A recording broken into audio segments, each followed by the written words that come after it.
हिंद दोस्तों, प्रचंड क्लासेस में आप सभी का स्वागत है। जैसा कि आप जानते हैं कि यूपी ट्रिपल एससी और यूपी पीसीएस की सभी परीक्षाओं के लिए जीएस का रिवीजन यहाँ पे चल रहा है इस क्लास में। ठीक है, इस श्रृंखला में हम एंशियंट हिस्ट्री के हड़प्पा सभ्यता को पूरा कर चुके थे। ठीक है, आज हम वैदिक काल से इसमें शुरू करेंगे। तो वीडियो शुरू करने से पहले आपसे निवेदन है कि कृपया आप चैनल को सब्सक्राइब कर लीजिए। चलिए वीडियो को शुरू करते हैं। तो वैदिक काल जो दिखाया गया है, तो वैदिक काल कब से कब तक था? 1500 ईसा पूर्व से 600 ईसा पूर्व तक। ठीक है, इसको दो भागों में बांटा गया, ऋग वैदिक काल, ठीक है, और जिसमें उत्तर वैदिक काल। ठीक है, तो देखिए वैदिक साहित्य में क्या होता है कि इसमें वेद आ गए। ठीक है, वेद, ब्राह्मण, आरण्यक और उपनिषद, तो इसमें इन चारों की महिमा होने लगी। और इसको वैदिक काल इसलिए कहा जाता है क्योंकि इसकी जो जानकारी मिलती है हमें इन्हीं के द्वारा, वेद और ब्राह्मण, उपनिषद, इसके द्वारा ही इस काल की जानकारी मिलती है कि इसमें क्या क्या हुआ। इसीलिए इस काल को हम क्या कहते हैं? वैदिक काल कहते हैं। तो वैदिक साहित्य जो था, ठीक है, इसको चार भागों में बांटा गया। पहला वेद, ठीक है, फिर ब्राह्मण, फिर आरण्यक और फिर उपनिषद। इसका क्रम पूछ लेता है कि पहले किसकी रचना हुई, उसके बाद क्या लिखा गया, उसके बाद क्या लिखा गया। तो यही इसका क्रम है दोस्तों, इसको अच्छे से याद कर लीजिए क्योंकि ये परीक्षा में 2-3 बार पूछा जा चुका है। ठीक है, कि क्रम से लगाने में। ठीक, तो पहले वेद आए, वेद के बाद लोगों ने, एक कहानी में बता दे रहा हूँ कि वेद को पढ़ के लोग क्या बने? ब्राह्मण बन गए। वेदों को ग्रहण कर क्या बन गए? ब्राह्मण। ब्राह्मण को जब ज़्यादा ज्ञान प्राप्त हो गया तो वो जो है मोक्ष प्राप्ति के लिए गए अरण्यक, मतलब जंगल में चले गए, और जंगल में जाके उन्होंने उपनिषद की रचना कर दी। तो पहले आएगा वेद, उसको पढ़ के आदमी ब्राह्मण बनेगा, फिर चला जाएगा जंगल में, और उसके बाद वो कहाँ? जंगल में ही उपनिषदों की रचना कर देगा। ठीक है, आइए आगे देखते हैं। इस कहानी के माध्यम से आप उसको थोड़ा सा क्रम याद रख सकते हैं। ठीक है, अब पढ़ते हैं वेद के बारे में। तो वैदिक साहित्य में जो है, इसमें महत्वपूर्ण वेदों के जो रचना है, इसको संस्कृत भाषा में लिखा गया है। किस भाषा में? संस्कृत भाषा में, जिसका जो अर्थ होता है जानना या ज्ञान प्राप्त करना। वेद का क्या मतलब है? जानना या ज्ञान प्राप्त करना। ठीक है, इसको जो संकलन किया है उसने वो किया है कृष्णद्वैपायन ने। इनको हम वेद व्यास के नाम से भी जानते हैं। तो कृष्णद्वैपायन या वेद व्यास पूछ सकता है एग्जाम में किसने किया है। तो चाहे कृष्णद्वैपायन रहेंगे या वेद व्यास, दोनों एक ही बात है। अगला है कि प्रथम 3 वेदों को, जो प्रथम 3 वेद हैं, ऋग्वेद, यजुर्वेद और सामवेद, इनको जो है किसके नाम से जाना जाता है? वेद त्रयी नाम से। क्या? ठीक है, वेद त्रयी नाम से। जो पहले के जैसे 4 वेद हैं, 1, 2, 3, 4, तो इन तीनों को वेद त्रयी नाम से जाना जाता है, और ये लास्ट वाले वेद को इसमें वेद त्रयी में नहीं रखा गया है। ठीक है, जो ऋग्वेद है इसके बारे में क्या है कि इनमें जो है इसको 10 मंडल में विभाजित किया गया है। ऋग्वेद में 10 मंडल हैं, 2 से 7 तक सबसे पहले लिखे गए थे। 2 मंडल, 2, 3, 4, 5, 6, 7, इनको सबसे पहले लिखा गया। फिर लिखा गया 8वां मंडल, जिसको कण्व ऋषि ने लिखा था। कण्व ऋषि एवं अंगिरस से संबंधित है, तो कण्व ऋषि और अंगिरस ने लिखा था। 9वां मंडल सामवेद सोमदेव ने लिखा। और पहला और 10वां मंडल सबसे नया मंडल है, सबसे नवीन, सबसे बाद में यही जोड़ा गया। तो पहले 2, 3, 4, 5, 6, 7 लिखा गया, फिर 8 लिखा गया, फिर 9, और फिर 1 और 10, ये सबसे लास्ट में लिखा गया। ठीक है, इसमें जो है 1017 सूक्त हैं। ठीक है, जो मंडल हैं इनको सूक्तों में विभाजित किया गया है। तो 1017 सूक्त हैं, जिसमें से 11 सूक्त बाद में फिर जोड़े गए। जो मेन था ऋग्वेद, उसमें 1017 सूक्त थे, 11 सूक्त और जोड़े गए। उन 11 सूक्तों को क्या कहा जाता है? बालखिल्य सूक्त। तो आप ध्यान में रख सकते हैं, क्वेश्चन में आ सकता है कि बालखिल्य सूक्त किस वेद में जोड़ा गया, या बालखिल्य सूक्त किस वेद में मिलता है? तो किस में है? ऋग्वेद में। ओके, अब बालखिल्य सूक्त 11 थे, इनको जोड़ के 1017 + 11 1028 सूक्त हो गए। इसमें जो सूक्त हैं इनको मंत्रों में विभाजित किया गया है। ओके, तो जो सूक्त हैं उनको मंत्रों में विभाजित किया गया है। कितने मंत्र हैं इसमें? 10,580। तो ये दोनों पूछता है कि ऋग्वेद में कितने सूक्त हैं, कितने मंत्र।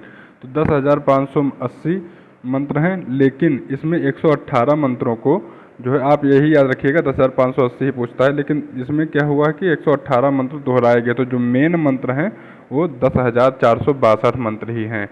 लेकिन एग्जाम में जो पूछता है तो 480 ही हम लोग क्या करते हैं, 10,580 ही लगाते हैं। ओके। यजुर्वेद क्या है, तो यजुर्वेद को जो है यज्ञ से जोड़ा गया है। यजु का मंत्र क्या होता है, यज्ञ। तो इसका अर्थात यज्ञ से संबंधित ये मंत्र है। ठीक है। यजुर्वेद की दो शाखाएं हैं, एक कृष्ण यजुर्वेद जिसमें गद्य और पद्य दोनों है। ठीक है। और एक है शुक्ल यजुर्वेद जिसमें केवल पद्य है। अच्छा, गद्य पद्य किसको कहते हैं आपको ये पता होगा। गद्य ऐसी चीज़ होती है जिसको पढ़ा जाता है, गाया नहीं जा सकता है, तो पढ़ने वाली चीज़ को गद्य कहते हैं। और जो पद्य होता है इसको हम गा सकते हैं, तो इसको गाया जा सकता है। ठीक है।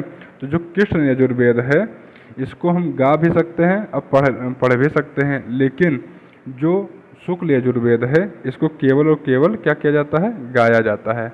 अब आप याद कैसे रखेंगे इसको, तो इसका याद रखने का एक ट्रिक है।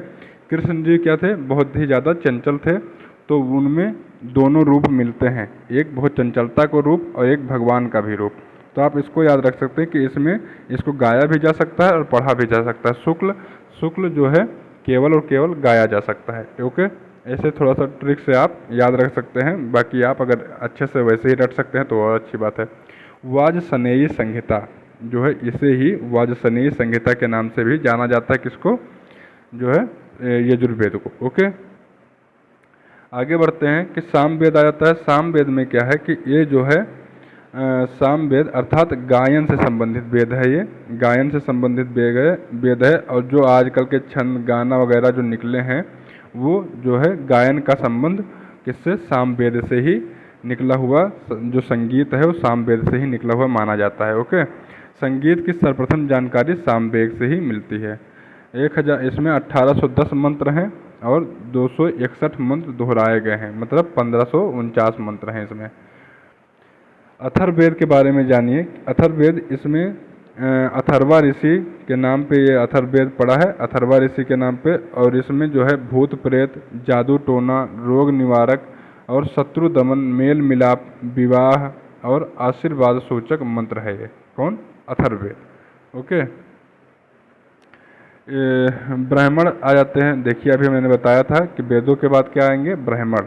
ठीक है। वेद के बाद आ जाएगा ब्राह्मण। तो ब्राह्मण ग्रंथों के बारे में जान लेते हैं। तो ब्राह्मण ग्रंथों में क्या है, ये यज्ञ से संबंधित बातों को वर्णन किया गया है। किसमें, ब्राह्मण ग्रंथों में यज्ञ से संबंधित बातें हैं। ठीक। अब आप देखिए कि इसमें जो है, इसमें आपका यजुर्वेद से डायरेक्ट चालू किया है। आप देख लीजिए कि ऋग्वेद में भी 2 ब्राह्मण ग्रंथ हैं, उनका नाम है ऐतरेय ब्राह्मण और एक है कौशितकी ब्राह्मण। ठीक है। अब आते हैं यजुर्वेद। यजुर्वेद में आपका दिया हुआ है शतपथ ब्राह्मण। क्या है, शतपथ ब्राह्मण, जिसकी रचना किसने की है, याज्ञवल्क्य ने। शतपथ ब्राह्मण की रचना की है याज्ञवल्क्य ने। इसमें 100 अध्याय होने के कारण इसको शतपथ कहा जाता है, शतपथ ब्राह्मण। ठीक है। इसमें 100 अध्याय हैं। इसमें जो है जल प्रलय की कथा है। इस कथाओं को याद रखना, क्योंकि पूछता है कि कौन सी कथा किस ब्राह्मण में है। तो शतपथ ब्राह्मण में जल प्रलय की कथा है। आप मान लीजिए कि ज्वारभाटा की कथा, जो ज्वारभाटा आते हैं। पूर्वा उर्वशी की कथा है। ठीक है। और तथा अश्विनी कुमारों के च्यवन ऋषि को यौवन दान दिया था। ठीक है। इसकी भी कथा है इसमें, किसमें, शतपथ ब्राह्मण में। ओके। सामवेद का महत्वपूर्ण ब्राह्मण क्या है, तो सामवेद में जो महत्वपूर्ण ब्राह्मण है जिसका नाम है पंचविश। क्या नाम है, पंचविश। और एक ब्राह्मण है खड्विश। तो पंचविश की जो रचना की है वो की है तांड ऋषि ने, इसलिए इसको तांड ब्राह्मण भी कहा जाता है। एक बार पीसीएस के एग्जाम में पूछा गया था तांड ब्राह्मण, तो बहुत बच्चे नहीं जान पाए थे, क्योंकि इसकी रचना तांड ऋषि ने की है, इसके लिए पंचविश को तांड ब्राह्मण भी कहा जाता है। और इसी में व्रात्य श्रोम यज्ञ का वर्णन है। किसमें, तांड ब्राह्मण में या पंचविश ब्राह्मण में। व्रात्य श्रोम। खड्विश ब्राह्मण जो है, खड्विश या शतविश पढ़ते हैं इसको, तो इसको लिखा है अद्भुत ऋषि ने। किसने, अद्भुत ऋषि ने लिखा है इस ब्राह्मण को।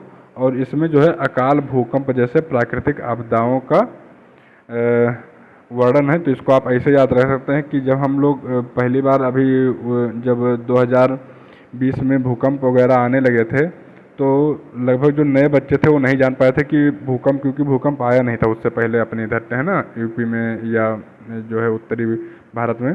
तो बहुत लोग जान नहीं पाया था, अचानक कि भूकंप आ गया, तो अद्भुत सा लगा था उनको। तो क्या है कि अद्भुत ऋषि ने अकाल और भूकंप, जो लोग नहीं जानते हैं, भूकंप की मार नहीं झेले हैं, तो उनको ये सब चीज़ें बहुत अद्भुत लग जाती हैं। ठीक है। अथर्ववेद का जो ब्राह्मण ग्रंथ है उसका क्या नाम है, तो उसका नाम है गोपथ। अथर्ववेद का जो ब्राह्मण है उसका नाम है गोपथ, और इसकी रचना गोपथ ऋषि ने की है। ओम योम गायत्री मंत्र, जो गायत्री का महत्व बताया गया है वो किसमें बताया गया है, गोपथ ब्राह्मण में। शतपथ ब्राह्मण से ये प्रभावित है। ठीक है। अरण्यक आ जाते हैं फिर, ब्राह्मण के बाद अरण्यक। ब्राह्मण ग्रंथों के बाद अरण्यकों की रचना की गई है। अरण्यकों में क्या है, आध्यात्मिक एवं दार्शनिक बातों का उल्लेख किया गया है। जैसे मैं बता रहा था ना कि वेद पढ़ के लोग कहाँ चले गए, जंगल में, अरण्य में। ठीक है। तो उसमें क्या करेंगे, ये वहाँ पे जाके आध्यात्मिक और दार्शनिक बातों का उल्लेख करेंगे। उपनिषद फिर लिख डालेंगे उन्हीं बातों पे लेके। तो उपनिषद क्या है, इनको कहा जाता है वेदांत, क्योंकि जो वेद साहित्य है, वैदिक साहित्य या वेद साहित्य, वैदिक ही लिख देते हैं, वैदिक साहित्य है। वैदिक साहित्य में सबसे बाद में क्या लिखा गया, उपनिषद। सबसे बाद में क्या लिखा गया, उपनिषद। तो इसीलिए इसको क्या कहा जाता है, वेद अंत। वैदिक साहित्य में उपनिषद के बाद वैदिक साहित्य का अंत हो गया। ठीक है। सबसे बाद में उपनिषद लिखा गया, तो इसीलिए इसको कहा जाता है वेदांत, वेद अंत। ठीक है। उपनिषदों के आध्यात्मिक एवं दार्शनिक बातों का चरमोत्कर्ष है। देखिए अभी आपको यहाँ पे बताया जा रहा था कि अरण्यक में आध्यात्मिक और दार्शनिक बातों का उल्लेख किया गया है, लेकिन अब वही बात जो उल्लेख किए उन्होंने, वही उठा के इन्होंने क्या लिख दिया उपनिषदों में। तो आध्यात्मिक और दार्शनिक बातों का चरमोत्कर्ष है, वही दिखेगा ही। 108 इनकी रचना, इनकी जो संख्या बताई जाती है, तो 108 वेदांतों की रचना की गई, या उपनिषदों की रचना कितनी है, उपनिषद कितने हैं, 108 उपनिषद। अब देख लीजिए कुछ इंपॉर्टेंट है। तो कठोपनिषद जो है, कठोपनिषद, ये यम और नचिकेता संवाद किसमें है, कठोपनिषद में। बहुत बार, अनगिनत बार UP triple S C, UP PCS के एग्जाम में पूछा जा चुका है, तो इसको बहुत ध्यान से देखिए।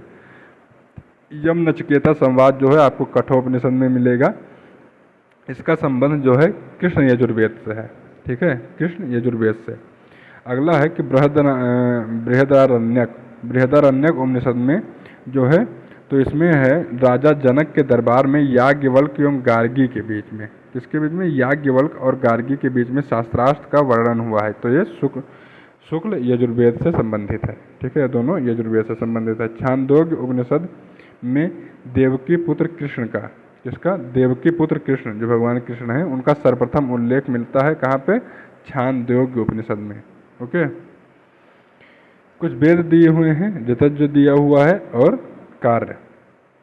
तो जो ऋग्वेद है उसको जो पढ़ता था, या उसको पढ़ने वाले को क्या कहा जाता था, होत्री, होत्री कहा जाता था। या बहुत जगह आपको होता लिखा मिल जाएगा, बहुत से पुस्तकों में होता लिख जाएगा, मिला हुआ दिख जाएगा। तो होता या होत्री इसको कहा जाता था। और इसके जो पुरोहित थे उनको देव स्तुति करना रहता था। जो पुरोहित का कार्य क्या था, देव स्तुति, भगवान की वंदना करते थे। यजुर्वेद में जो पढ़ते थे उनको कहा गया अर्धयु, क्या कहा गया, अर्धयु। और जो इनके कार्य क्या थे, तो यज्ञ कराना। देखिए कभी कभी पूछता है कि इनके जो ऋग्वेद है, यजुर्वेद, सामवेद, अर्थवेद, इनका मेन कार्य दे देता है कि इसमें क्या क्या है। ठीक है, यह किससे संबंधित है। तो देखिए ऋग्वेद किससे संबंधित है, देवों की स्तुति से। तो यहाँ पे दे देगा प्रार्थना। ठीक है, प्रार्थना दे दिया। फिर यजुर्वेद किससे संबंधित है, यज्ञ से, तो यज्ञ दे देगा, या कर्म कांड दे देगा। ठीक है। सामवेद तो ये ऋचाओं का ज्ञान करने वाला, क्या, ऋचाओं का ज्ञान करने वाला, या यहाँ पे दे देगा गायन। ठीक है, इसको क्या कहा जाता था, उद्गाता। सामवेद में क्या है, गाना ही तो है, तो उद्गाता। अथर्ववेद में ब्राह्मण, तो इसको निरीक्षण करता, यज्ञों का निरीक्षण करता। ठीक है, तो ये आपको दे देगा। तो इसमें आपको चिकित्सा वगैरह दे देता है। एक बार पेपर में पूछा गया ना, तो ऐसे ही पूछा गया। तो चिकित्सा, तो अथर्ववेद आपका चिकित्सा से ही रिलेटेड था। ठीक है, इसमें भी मैंने पहले पढ़ा चुका हूँ कि इसमें चिकित्सा वगैरह भी होती थी। तो निरीक्षण करता यज्ञों का, ऋचाओं का गायन, यज्ञ कराना और देवस्तुति करना, ये आप अच्छे से पढ़ लीजिए। वैदिकोत्तर साहित्य क्या है? तो वैदिक उत्तर मतलब वैदिक के जो वैद साहित्य थी, वैदिक साहित्य थी, उसके बाद में कौन साहित्य है? तो वेदांग। देखिए जो है कंफ्यूज मत कीजिएगा, जो अभी आपने उपनिषद पढ़ा था वो था वेदांत,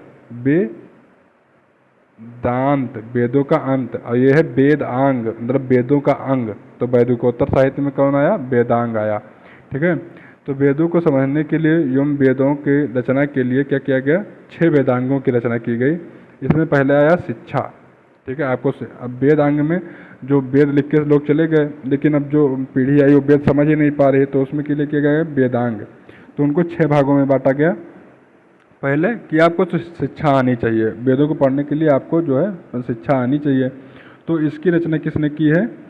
तो ये जो है वामज्य ऋषि ने रचना की इसकी, और गायलम नामक ग्रंथ का प्राचीनतम ग्रंथ है ये, गायलम नामक ग्रंथ लिखा, जिससे लोग जो है वेदों की भाषा को समझने लगे। तो वो शिक्षा हो गया। फिर आया कल्प, शिक्षा के बाद कल्प। इसमें क्या है कि विधि विधानों का वर्णन है, और इसकी संख्या कितनी है? 3। श्रौत सूत्र, गृहस्थ सूत्र और धर्म सूत्र। यज्ञ संबंधी नियम, लौकिक पारलौकिक, राजा और प्रजा के अधिकार में कर्तव्य। ठीक है, आगे आया व्याकरण। व्याकरण में क्या है कि भाषा को वैज्ञानिक रूप से लिए पाणिनि द्वारा रचित अष्टाध्यायी। तो पाणिनि ने क्या लिखा? अष्टाध्यायी, ये व्याकरण में ही आता है। निरुक्त आता है, तो निरुक्त क्या है कि वैदिक शब्दों की उत्पत्ति एवं अर्थ। ऋषि कश्यप के का निघंटु, एक निघंटु इनका क्या है? लेख है ऋषि कश्यप का, तो वो निरुक्त में आता है। ठीक है, छंद फिर आया। छंद क्या है? वैदिक मंत्रों के लक्षण में विशेषताएं, पिंगल का छंदशास्त्र। ठीक है, और लास्ट है ज्योतिष। इसमें क्या है? लगध मुनि का वेदांग ज्योतिष। तो इसमें कई कई रचनाएं कई मुनियों ने किया और उनको अलग अलग बांटा गया। इसके 6 अंग हैं: शिक्षा, कल्प, व्याकरण, निरुक्त, छंद, ज्योतिष। तो इसमें आपको कभी कभी पूछ लेता है, 4 ऑप्शन दे देगा, कहेगा कौन वेदांग का अंग नहीं है। ठीक है, तो उसमें से 3 रहेंगे और 1 नहीं रहेगा, तो उसमें से आपको बताना रहेगा। तो 6 कौन कौन से हैं? ज्योतिष, छंद, निरुक्त, व्याकरण, कल्प, शिक्षा, वेदा। ठीक है, ये वेदांगों के 6 अंग हैं। इनको 2-4 बार पढ़िए आप, अभ्यास हो जाएगा। स्मृतियाँ, ये हिंदू धर्म की क्या है? कानूनी ग्रंथ हैं। स्मृतियाँ क्या है? हिंदू धर्म की कानूनी ग्रंथ। इसमें क्या है कि मनु स्मृति जो है, जो आजकल लोग बहुत जला देते हैं बहुत लोग, तो मनु स्मृति प्राचीन स्मृति है, सबसे प्राचीन स्मृति मनु स्मृति है। अन्य स्मृतियों में याज्ञवल्क स्मृति, ठीक है, नारद स्मृति, याज्ञवल्क स्मृति, बृहस्पति स्मृति, कात्यायन स्मृति और विष्णु स्मृति है।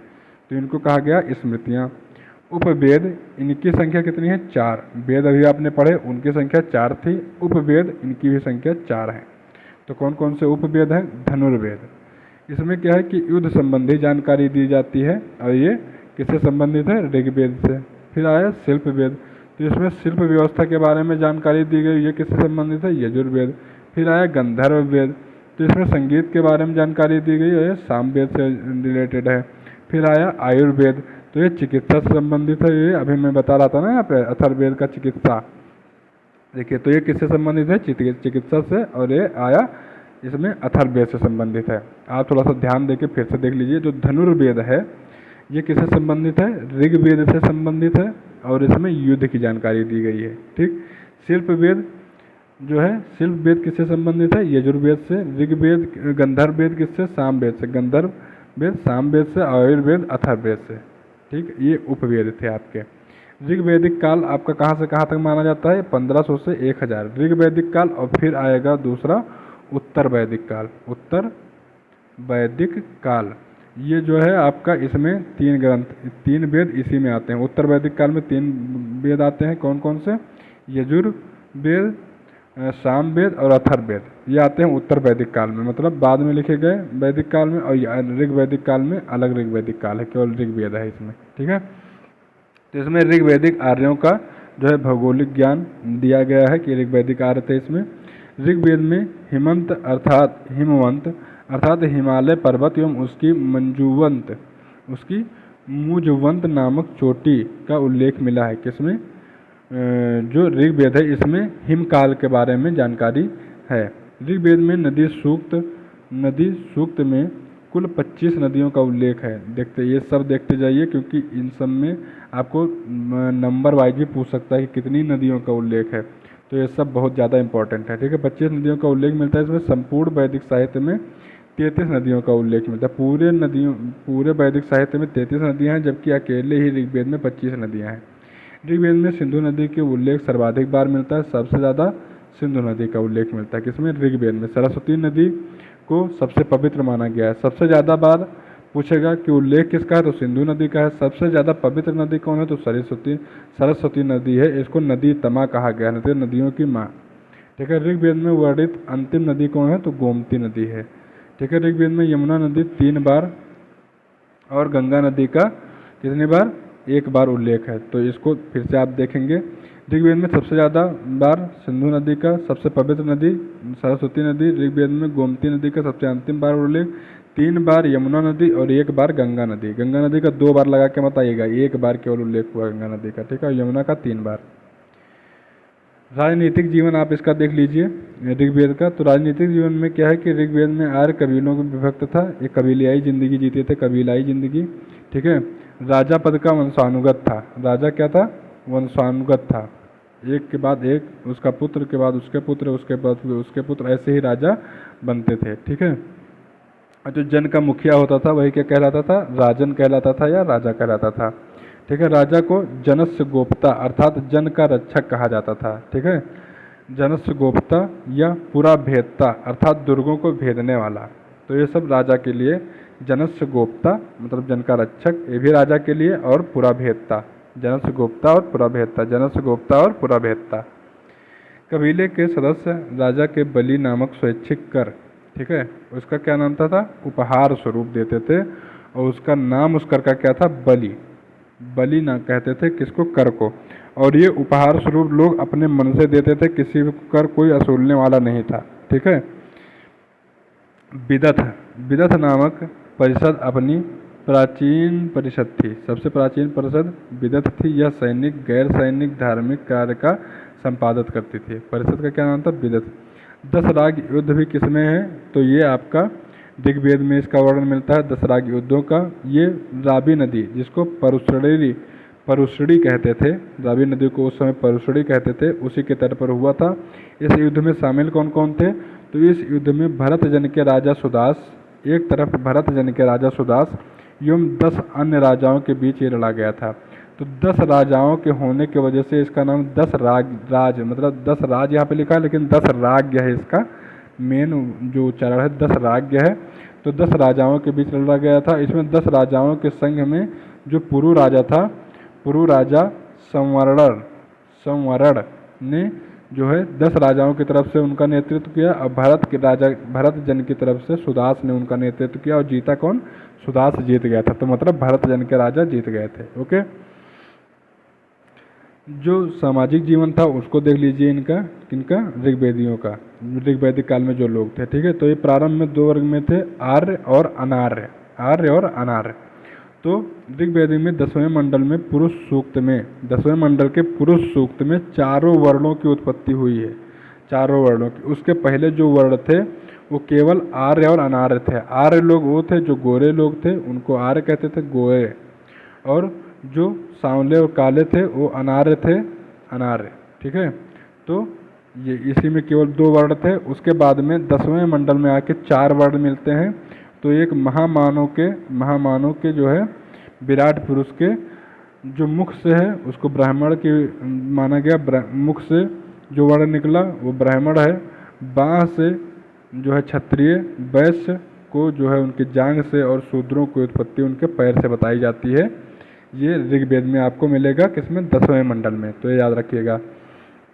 इस काल में अस्पृश्यता, छुआछूत की परंपरा नहीं थी। क्यों? क्योंकि एक ही पुरुष से जब चारों निकले हैं तो छुआछूत की परंपरा नहीं रहेगी। और ये जो वर्ण थे ये वंशानुगत नहीं थे, मतलब शूद्र का बेटा शूद्र ही होगा, ब्राह्मण का बेटा ब्राह्मण ही होगा, ऐसा नहीं था। ये कर्म पे आधारित होता था, कर्म पे। अगर शूद्र का बेटा है और वो लड़ाई सीख गया, लड़ने लगा, सेना में भर्ती हो गया, तो वो क्या हो जाएगा? क्षत्रिय हो जाएगा। क्या हो जाएगा? क्षत्रिय। और अगर इनका जो है वैश्य का बेटा है और वो बहुत ज़्यादा बुद्धिमान है, वो लोगों को पढ़ाने लगा, ज्ञान देने लगा, तो उसको क्या मान लिया जाएगा, ब्राह्मण। बाप जो है वैश्य है और बेटा हो जाएगा ब्राह्मण। यहाँ पे बाप जो है शूद्र था और बेटा हो जाएगा क्षत्रिय। ठीक है, तो ऐसा था, कर्म के आधार पे था, तो इसीलिए छुआछूत की कोई परंपरा नहीं थी। एक ही परिवार में ब्राह्मण, शूद्र और क्षत्रिय सब हो सकते थे, है ना। एक ही बाप के 4 बेटे थे और चारों अलग अलग कुल में जा सकते थे। विवाह एवं स्त्रियों की दशा क्या थी, तो देखिए उस समय स्त्रियों की दशा बहुत अच्छी थी। जो विवाह की जो है एक ही विवाह की प्रथा थी, यद्यपि बहु विवाह का भी उल्लेख कहीं कहीं मिलता है, लेकिन एक ही विवाह अमूमन लोग करते हैं। इस काल में जो बाल विवाह की प्रथा थी वो नहीं थी। ठीक है, आपको एक ट्रिक बता दे रहे हैं कि जब से आप देखेंगे, पूछेगा कि स्त्रियों की दशा, तो देखिए ऋग्वेद से चालू होता है और आपका अंत में आएगा जितने भी अभी तक आ रहा है, तो स्त्रियों की व्यवस्था लगातार दशा बिगड़ती ही चली गई है। ओके, स्त्रियों की दशा सबसे पहले सबसे अच्छी थी, उसके बाद में जैसे जैसे आप बढ़ते चलेंगे अभी देखेंगे कि स्त्रियों की दशा बिगड़ती जाएगी। ठीक है, यहाँ पे देखिए आपको सती प्रथा नहीं मिलेगा, कोई भी यहाँ पे कोई भी जो है आडंबर ढोंग प्रथा इसमें कुछ नहीं है। विधवा विवाह में सामान्य प्रथा नहीं थी, लेकिन विशेष परिस्थितियों में विधवा विवाह, देखिए विधवा विवाह को भी इन लोगों ने क्या कर रखा है, मान्यता दे रखी। विधवा विवाह नियोग अपना सकती थे। ठीक है, विधवा विवाह नियोग प्रथा अपना सकती थी। नियोग प्रथा क्या होती थी, जो विधवा होती थी वो विधवा विवाह नहीं होता था, लेकिन क्या होता, विधवाओं को नियोग प्रथा, मतलब वो योगी बन सकती थी, तो उनको नियोग कहा जाता था। ठीक, अंतरजातीय विवाह होते थे, देखिए यहाँ पे अंतरजातीय विवाह भी, इंटरकास्ट मैरिज भी उस समय हो रही थी। ठीक है, एक अनुलोम विवाह कहलाता था, दूसरा प्रतिलोम विवाह कहलाता था। जब पुरुष उच्च कुल का होता था, महिला निम्न कुल की होती है, जैसे पुरुष जो है क्षत्रिय है और महिला जो है वैश्य है, तो इनकी शादी हो जाएगी तो वो अनुलोम विवाह कहलाएगा। लेकिन अगर महिला उच्च कुल की है और पुरुष निम्न कुल का है तो ये शादी प्रतिलोम शादी कहलाएगी। अभी भी ये शादी नहीं होती है, जल्दी देखिए आप लोग करने लगे हैं, लेकिन अभी भी जल्दी जो मतलब अपने ही कास्ट में कीजिए, जैसे क्षत्रिय क्षत्रिय में ही कर रहा है, तब भी कुल देखता है कि जो लड़का है वो उच्च कुल का होना चाहिए और जो लड़की है वो निम्न कुल की होनी चाहिए, है ना। स्त्रियों की दशा, इस काल में स्त्रियों की दशा बहुत अच्छी थी।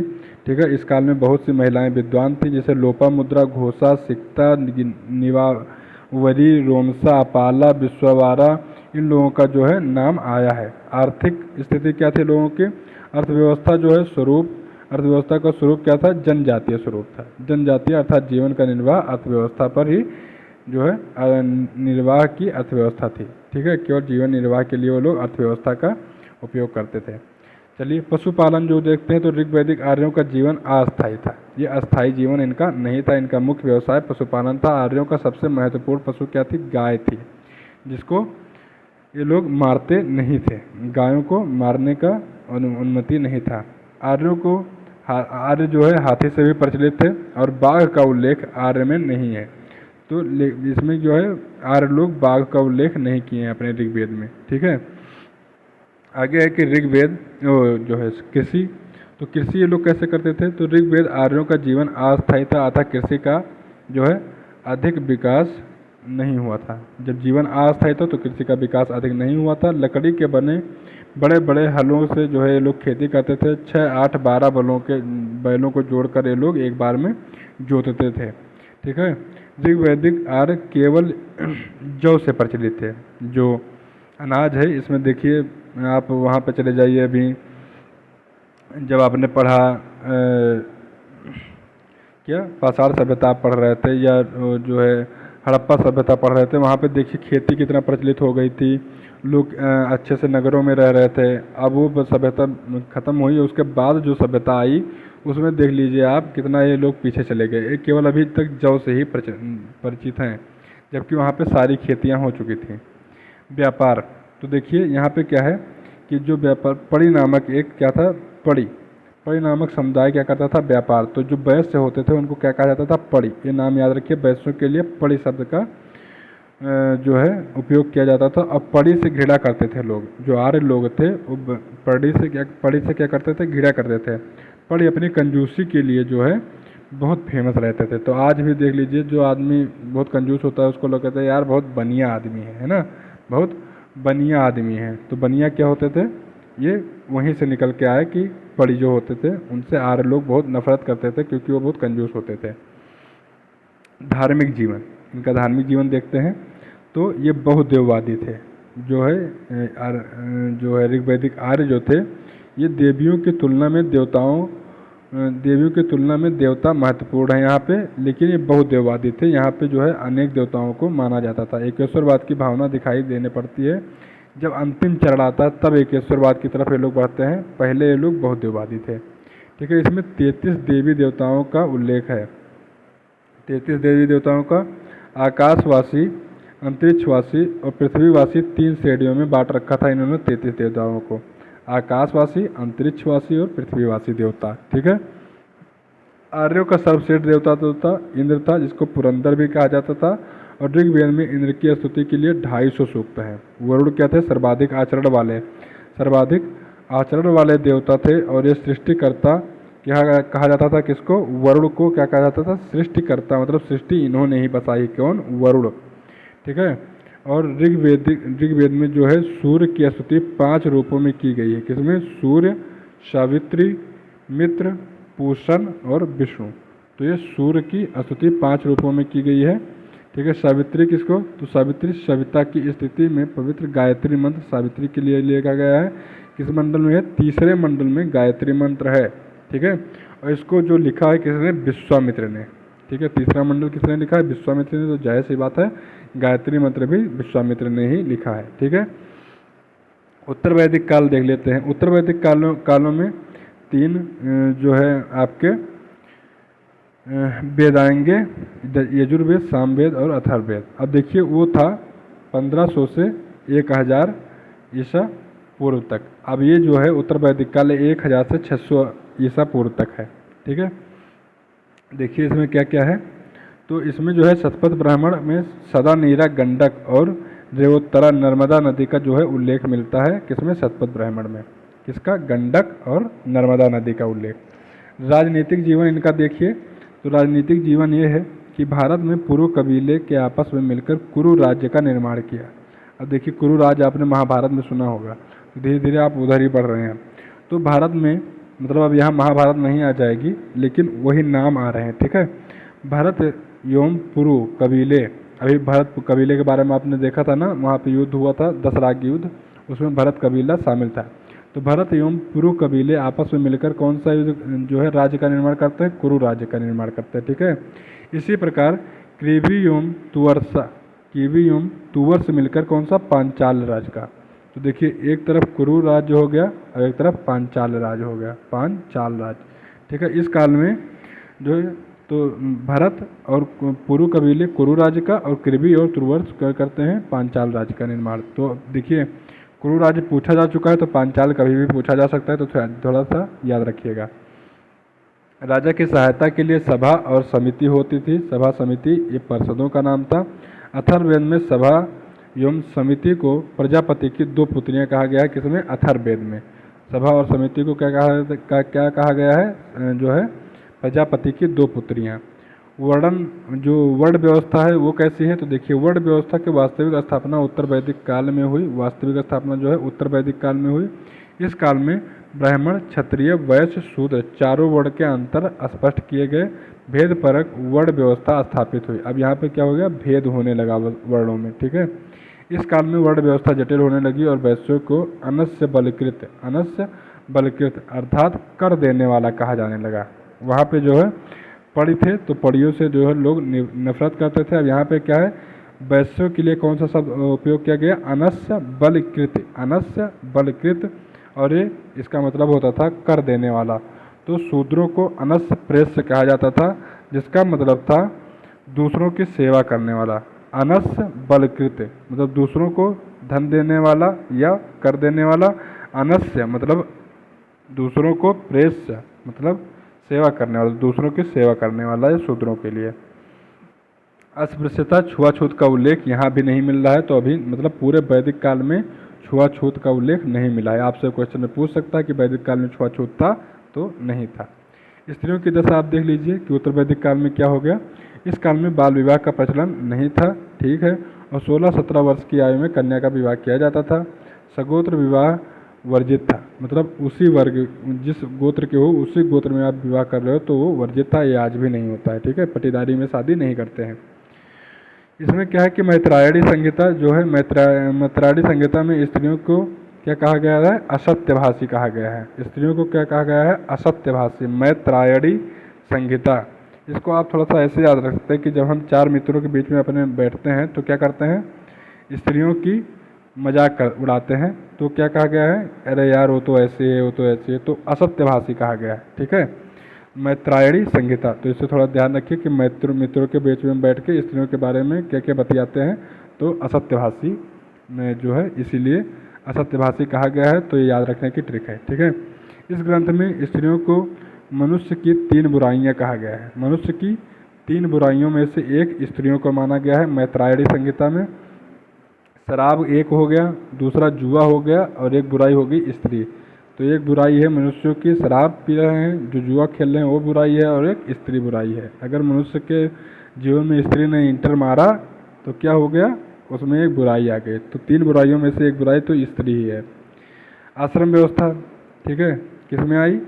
तो अब आश्रम व्यवस्था के बारे में जान लेते हैं। ये भी आश्रम व्यवस्था, देखिए आश्रम व्यवस्था आपका ऋग्वेद में नहीं था, उत्तर वेद में आश्रम व्यवस्था आई है। ठीक है, तो इसमें क्या है कि आश्रमों को 4 भागों में बांटा गया है। कौन कौन से आश्रमों में? याद रखिएगा, ऋग्वेद में आश्रम नहीं थे। तो ब्रह्मचर्य आश्रम मतलब जब से पैदा हुए 25 साल तक आपको ब्रह्मचर्य आश्रम, इसमें क्या है? शैक्षणिक उपलब्धि आपको हासिल करनी है, बौद्धिक विकास होगा। फिर गृहस्थ आश्रम 25 से 50 वर्ष में आपकी शादी हो जाएगी, और उसमें जो है आप घर का जीवन जिएंगे धर्म अर्थ काम की प्राप्ति हेतु। ठीक है, वानप्रस्थ आश्रम आएगा, इसमें 50 से 75 होता है, और इसमें क्या करेगा आदमी? आध्यात्मिक उत्कर्ष करेगा, जो अभी अब आध्यात्मिक जीवन जिया है उसको और बढ़ाएगा। और जो है संन्यास आश्रम आ जाएगा, इसमें मोक्ष प्राप्ति है, जंगल में जाके क्या करेगा? तपस्या। ठीक है,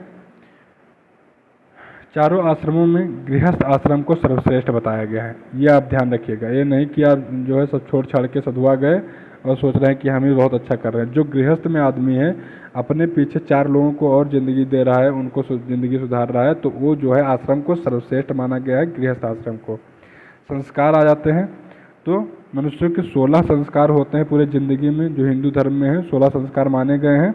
तो 16 संस्कारों में पीसीएस परीक्षा में 2 बार पूछा गया है कि कौन सा संस्कार, कौन सा, जैसे गर्भाधान पुंसवन, तो इसमें पूछेगा कि कौन सा संस्कार है, किस नंबर का, तो ये बताना रहता है। तो देखिए, पहली बार जो गर्भाधान है, आदमी की जो शुरुआत कहाँ से होती है? बनने की, पैदा होने की। तो जब गर्भाधान होगा, माँ के पेट में क्या होगा? जो है गर्भाधान होगा जब, तो वो पहला संस्कार है, वहीं से आपके बनने की जो है प्रक्रिया चालू होगी। ठीक है, तो गर्भाधान हो गया।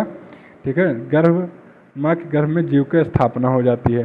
पुंसवन, पुत्र प्राप्त हेतु क्या करते थे? एक जो मतलब पुत्री ना प्राप्त हो, पुत्र प्राप्त हो, लड़का जब पैदा हो, उसके लिए एक जो है क्रियाकलाप था, उसको कहते थे पुंसवन। तो ये दूसरा, अब जैसे मान लिया कि लड़की को लगा हम प्रेग्नेंट है, तो वो पुत्र प्राप्ति है तो एक प्रक्रिया करेगी, तो उसको पुंसवन। तो ये दूसरा जो है आपका क्या हो गया? दूसरा संस्कार हो गया। ठीक है, फिर गर्भवती स्त्री, गर्भधारण हो गया, तो गर्भवती स्त्री के सुख सांत्वना हेतु क्या करेंगे? एक और जो है प्रक्रिया किया जाएगा, उसको कहेंगे सीमांत्रोन्नयन। क्या कहेंगे? सीमांत्रोन्नयन। तो ये आपका तीसरा हो गया। तो देखिए, पैदा होने से पहले ही 3 संस्कार हो गया, गर्भाधान, पुंसवन और सीमांत्रोन्नयन।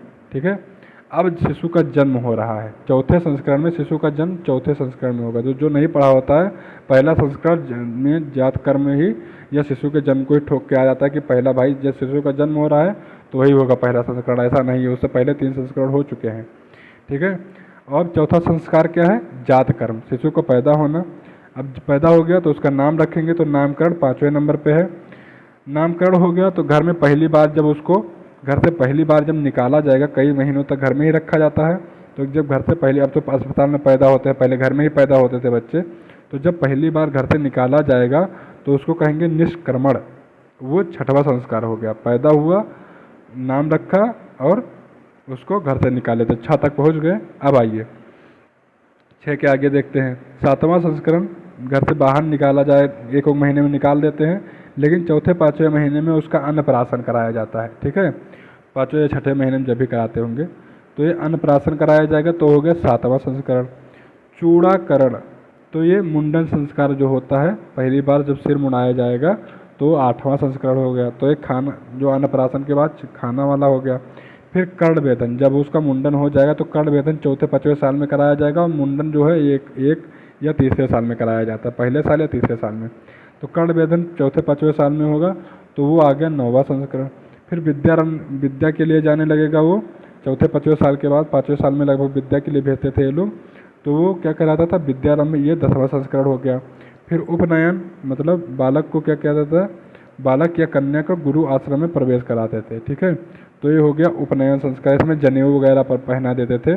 और फिर वेदारंभ, तो ये पहली बार जब वेद का अध्ययन करता था, तो 12वां संस्करण। केशांत, जब बालक अपनी पहली बार दाढ़ी और मूछ बनवाता था, तो केशांत जो है संस्कार कहते थे इसको। और फिर समावर्तन, शिक्षा पूर्ण होने के बाद जब गुरु द्वारा संपन्न पूरी शिक्षाएं प्राप्त कर लेता था, तो समावर्तन। और फिर उसका जो है प्रवेश किस में होता था, गृहस्थ आश्रम में।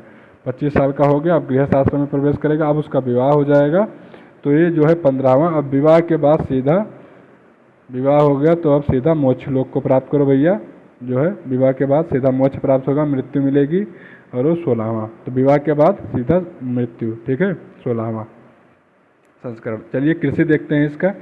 उत्तर वैदिक काल में जो कृषि थी, इसकी महत्ता बढ़ चुकी थी। वहाँ पे देखिए जो कृषि थी, वहाँ पे लोग इकट्ठा रहते ही नहीं थे, तो कृषि अच्छे से नहीं करते थे, लेकिन यहाँ पे कृषि की महत्ता बढ़ गई है। और तैत्तिरीय उपनिषद में जो है क्या किया गया है कि उल्लेख मिलता है कृषि का, जिसमें अधिक अन्न पैदा करना इनका लक्ष्य होता था, ठीक।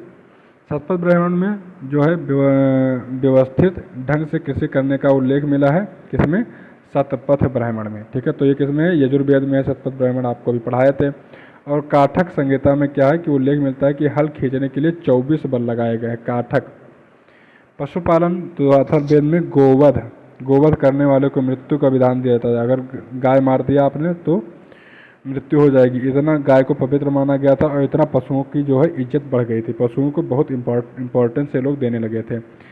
लोहा को देखिए, आपको अभी तक न हड़प्पा सभ्यता में और न ऋग वैदिक सभ्यता में आपको जो है लोहा का जो उल्लेख नहीं हुआ है। अब लोहा आपको मिला है कब, 1000 ईसा पूर्व में, 1000 ईसा पूर्व में लोहा जो है प्राप्त हुआ था, ठीक है। तो इसलिए अब जो उत्तर वैदिक सभ्यता है, यहाँ पे लोहा का उल्लेख हुआ, तो इसको कहते थे श्याम अयस्क, ठीक है। अयस्क मतलब अयस्क आज का समझ लीजिए, और श्याम मतलब काला अयस्क, तो उसको लोहा। लोहित अयस्क, ध्यान रखिएगा, लोहित अयस्क तांबा को कहते थे, लोहा को नहीं कहते थे। लोहा को श्याम, लोहित अयस्क तांबा को, अयस्क केवल कहते थे कांसा को, हिरण्य कहते थे सोना को, चांदी के रुपये को सिक्के को रुपये कहते थे, शीश कहते थे सीसा को, और त्रिपु कहते थे रांगा को, ठीक है। व्यापार देख लीजिए, तो इस काल में व्यापारियों को क्या कहा जाता था, वणिक। वहाँ पे क्या कहा जाता था, पढ़, तो याद रखिएगा, वहाँ पे क्या कहा जाता था, पढ़, और यहाँ पे कहा जाता है वणिक। तो ये ध्यान रखिए, पूछेगा वणिक किस में व्यापारियों को कहा जाता था, तो ये आपको उत्तर वैदिक काल में। व्यापारियों के जो अध्यक्ष होते थे उनको श्रेष्ठी कहा जाता था, आज हम लोग क्या कहते हैं, सेठ जी, है ना, तो वही श्रेष्ठी कहा जाता था। इस काल में ब्याज पर धन देने पर जो व्यवसाय प्रचलित था, और उस समय भी लोग जो है ब्याज पर धन देते थे, उनको क्या कहा जाता था, कुसीदी कहा जाता था, ओके। धार्मिक जीवन, तो धार्मिक जीवन क्या है कि उत्तर वैदिक काल में धार्मिक जीवन में महत्वपूर्ण परिवर्तन आया। एकेश्वरवाद की जो है प्रवृत्ति मजबूत हुई। आप जो है बहुत देववाद जो था ऋग्वेद में था, और धीरे धीरे वो लोग एकेश्वरवाद की तरफ बढ़ रहे थे, लेकिन यहाँ पे एकेश्वरवाद की प्रवृत्ति मजबूत हो गई। इस काल में महत्वपूर्ण देवताओं की महिमा घट गई तथा नए देवता आ गए। उसमें ऋग्वेदिक काल में इंद्र वगैरह को बड़ा देवता माना जाता था, यहाँ पे जो है दूसरे देवता आ गए। तो यहाँ सबसे महत्वपूर्ण देवता हो गए प्रजापति, ठीक है, सर्वश्रेष्ठ देवता हो गए प्रजापति, इनको देवताओं का पिता कहा गया। और आज हम प्रजापति को क्या कहते हैं, ब्रह्मा जी। जो ब्रह्मा जी हैं उनको ही प्रजापति कहा जाता था। पूषण देवता एक आ गए, ये शूद्रों के देवता थे, ठीक है। और एक देवता आ गए, अग्नि की महत्ता बनी रही, ठीक है। और इसको जो है अग्नि को क्या कहा जाता था, मनुष्यों और देवताओं के बीच मध्यस्थ करने वाला देवता माना गया था, किसको, अग्नि को। तो अग्नि की महत्ता भी इसमें बहुत ज़्यादा बढ़ गई, ठीक है, अग्निदेव की। वैदिक काल में संबंधित महत्वपूर्ण तथ्य क्या हैं, तो देखिए ऋग्वेद में 2 से 7 तक के मंडल जो है सबसे प्राचीन है, यह हमको आपको बता चुके हैं। इन मंडलों को कहा क्या जाता था, वंश मंडल कहते थे। वंश मंडल, सबसे पहले यही मंडल हुए तो वही वंश थे, तो वंश मंडल कहा गया। गायत्री मंत्रों के ऋग्वेद में तीसरे में पाया जाता है। चलिए ठीक है। जो बोगज कोई अभिलेख मिला था, क्या बोगज कोई अभिलेख मिला था, तो हित्ती और मितानी नामक दो कबीलों के बीच जो है संधि हुई थी और उसी संधि के लिए वो अभिलेख लिखा गया था। तो इसमें आप ध्यान रखिएगा, हित्ती और मितानी दो कबीले थे, उनके बीच में संधि के बारे में लिखा गया है बोगज कोई अभिलेख में। ठीक है। वैदिक साहित्य में सप्त सैंधव प्रदेश में देवकृत योनि अर्थात देवताओं द्वारा निर्मित क्षेत्र कहा जाता है। किसको? वैदिक साहित्य में सप्त सैंधव प्रदेश को, जो सप्त सैंधव प्रदेश है उसको क्या कहा गया है? देवकृत योनि कहा गया है। ठीक है।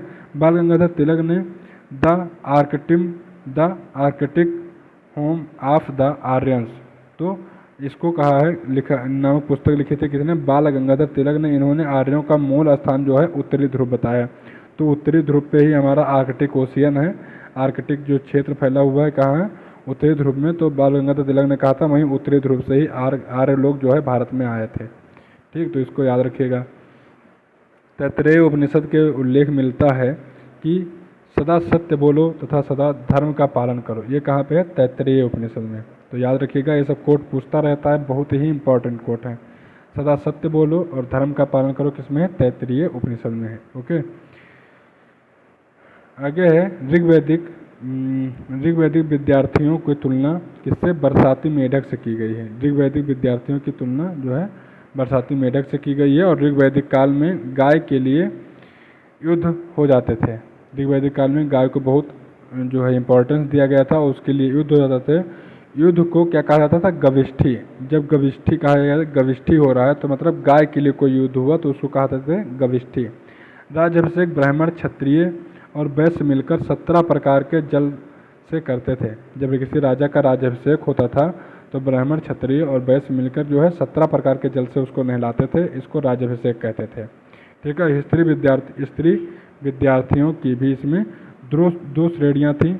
एक को कहा जाता था सेद्दु वधु। सेद्दु वधु कहते थे। 16-17 साल की उम्र में गुरु आश्रम में रहकर ये लोग क्या करती थी? शिक्षा प्राप्त करने वाली कन्याएं थीं। और जो ब्राह्मणवादिनी थी ये अधिक समय तक जीवन पर्यंत गुरु के पास रहकर शिक्षा जो है ग्रहण करती थी। तो इनको कहते थे ब्राह्मणवादिनी। ब्रह्मवादिनी नहीं, ब्रह्मवादिनी कहते थे। किनको? जीवन पर्यंत। ये जब जैसे कोई स्त्री गई और पढ़ने और वो वहीं पढ़ के और फिर वहीं से दीक्षा प्राप्त कर ली और गुरु के पास ही अपने रहने लगी और शिक्षा प्राप्त करती रही और संन्यास धारण कर लिया, तो उसको कहते थे ब्रह्मवादिनी। ठीक है, ब्रह्मवादिनी। और एक होती थी सद्योवधू। तो सद्योवधू क्या होती थी? सद्योवधू ये पढ़ लिख के अपने घर वापस आ जाती थी, जैसे आजकल की लड़कियां हैं। ठीक। शुल्ब सूत्र की में जो है, शुल्ब सूत्र में यज्ञ वेदी के निर्माण की जो है तकनीकी मिलती है। किसमें? शुल्ब सूत्र में। ठीक है। ऋग्वेद में इंद्र को जो है मुख्य देवता माना गया था और उत्तर वैदिक काल में जिनको किसको माना गया है? तो वो माना गया है प्रजापति को। गोत्र की उत्पत्ति गोष्ठ शब्द से हुई है। गोष्ठ का अर्थ होता था उस स्थान से है जहाँ सामूहिक रूप से गाय रहती थी। तो जो आज बताते हैं हम ना कि हम इस गोत्र से हैं, इस गोत्र से हैं, हर कास्ट में गोत्र होते हैं अलग अलग, तो वो गोष्ठ शब्द से आया था। और गोष्ठ शब्द क्या है? जिन सामूहिक रूप से जहाँ पे गाय रहती थी। तो जो गोत्र हैं आज भी ऋषियों के नाम पे ही रखे गए। तो अलग अलग ऋषि अलग अलग जो है गायों का एक समूह बनवा के अपने यहाँ पलवाए रहते थे, तो उसी को वहीं से आया था, गोत्र शब्द का निर्माण वहीं से हुआ। ठीक है। तो चलिए अब इसमें हम देखेंगे प्राचीन भारतीय धर्म एवं दर्शन। ठीक है। तो चलिए इसको अगले क्लास में देखेंगे। अभी के लिए क्लास यहीं पे रखने देते हैं। अगले क्लास में हम देखेंगे प्राचीन भारतीय धर्म एवं दर्शन। इसमें जैन धर्म, बौद्ध धर्म वगैरह का उल्लेख होगा। ठीक है। चलिए फिर मिलते हैं अगले क्लास में। तब तक के लिए नमस्कार। आप जो है अच्छे से पढ़ते रहिए। प्लीज़ चैनल को सब्सक्राइब कर लीजिए।